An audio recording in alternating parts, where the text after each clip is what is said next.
നമസ്കാരം സുഹൃത്തുക്കളെ, പുതിയൊരു വീഡിയോയിലേക്ക് സ്വാഗതം. കഴിഞ്ഞ ദിവസം എൻ്റെ ഒരു സുഹൃത്ത് എനിക്കൊരു റീൽ അയച്ചു തന്നു. സംഭവം ഇന്ന് ഫ്രണ്ട്ഷിപ്പ് ഡേ ആണെന്നുള്ളതാണ് റീല്, കണ്ടൻ്റ് അതായിരുന്നു. എന്നിട്ട് ഇപ്പോൾ എൻ്റെ അടുത്തൊരു ഡയലോഗ് അടിച്ച്, ഡയലോഗായി സാധാപൂർവം പറഞ്ഞാണ്, കഴിഞ്ഞ ഇതിന് നീ ഇല്ലായിരുന്നു, ഈ ഇതിന് നീ ഇല്ല, അതിന് മുമ്പത്തെ ഇതിനുണ്ടായിരുന്നു, ബിരിയാണിയൊക്കെ കഴിച്ച് എല്ലാവരും ഉണ്ടായിരുന്നു, നീ മാത്രം ഇല്ലായിരുന്നു എന്നൊരു ഡയലോഗ് അടിച്ച്. അതിൽ ഞാനങ്ങ് പാളിപ്പോയി. പോയിൻ്റ് എന്താണെന്ന് വെച്ചാൽ, ഇന്ന് ഞാൻ വാട്സപ്പിൽ സ്റ്റാറ്റസ് നോക്കുമായിരുന്നു. അപ്പോൾ ഞാനങ്ങനെ എല്ലാവരുടെയും സ്റ്റാറ്റസ് എടുത്ത് നോക്കാറില്ല. അപ്പോൾ എൻ്റെ കൂടെ +2 വരെ പഠിച്ച എൻ്റെ ഒരു സുഹൃത്തുണ്ട്. പുള്ളിക്കാരി ഒരു ടീച്ചറിൻ്റെ മോളാണ് എൻ്റെ.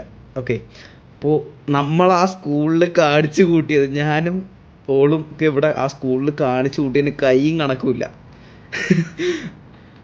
ഓൾ സ്റ്റാറ്റസ് ഇട്ടേക്കുമായിരുന്നു, ഹാപ്പി ഫ്രണ്ട്ഷിപ്പ് ഡേ. അപ്പോൾ എൻ്റെ ഫോട്ടോ എൻ്റെ അകത്ത് ഉണ്ടായിരുന്നു, ഞാനും ഓളും പിന്നെ നമ്മുടെ ഒരു സുഹൃത്തും കൂടെ നിൽക്കുന്ന ഒരു ഫോട്ടോ. വേണ്ടെങ്കിൽ എനിക്ക് നിങ്ങളെ വേണം, ആ ഒരു മൈൻഡ് സെറ്റാണ് ഞാൻ.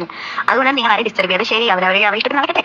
ടച്ച് ഇല്ലെങ്കിലും ഇപ്പൊ നമ്മൾ എത്ര സംസാരിച്ചില്ലെങ്കിലും നമ്മുടെ ബോണ്ട് കേട്ടോ എനിക്കറിയാം. അതുകൊണ്ടാണ് ശരി, സംസാരിച്ചില്ലെങ്കിലും നമുക്ക് അവർ വേണം, ആ ഒരു മൈൻഡ് സെറ്റാണ് എനിക്ക്.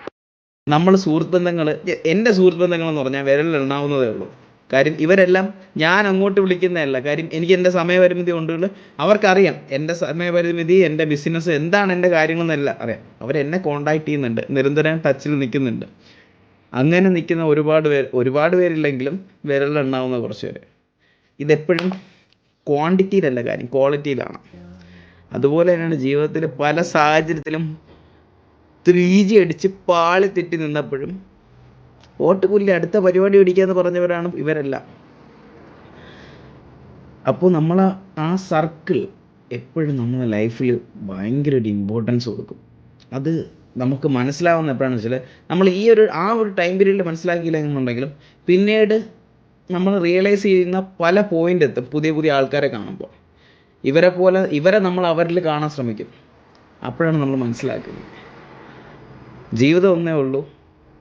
ആരുമായിട്ടൊക്കെ പഴയ സുഹൃത്തുക്കളായിട്ട് പിണങ്ങിയിരിക്കുന്നുണ്ടെങ്കിൽ പോയി മെസ്സേജ് ഇടുക. ഈഗോ എന്നൊന്നും ഒരു മാറ്ററല്ല. പോയി മെസ്സേജ് ഇട്ട് സംസാരിക്കുക. സംസാരിച്ചാൽ തീരാത്തതായിട്ടൊന്നുമില്ല. അല്ലെങ്കിൽ ഒരു ചായയുടെ മുമ്പ് ഇരുന്ന് സംസാരിച്ചാൽ തീരാവുന്ന കാര്യങ്ങളെ എപ്പോൾ ഈ ലോകത്തുള്ളൂ. അതുകൊണ്ട് പോയി സംസാരിക്കാൻ നോക്കുക എന്ന് പറഞ്ഞു നിർത്തുന്നു. ശുഭദിനം.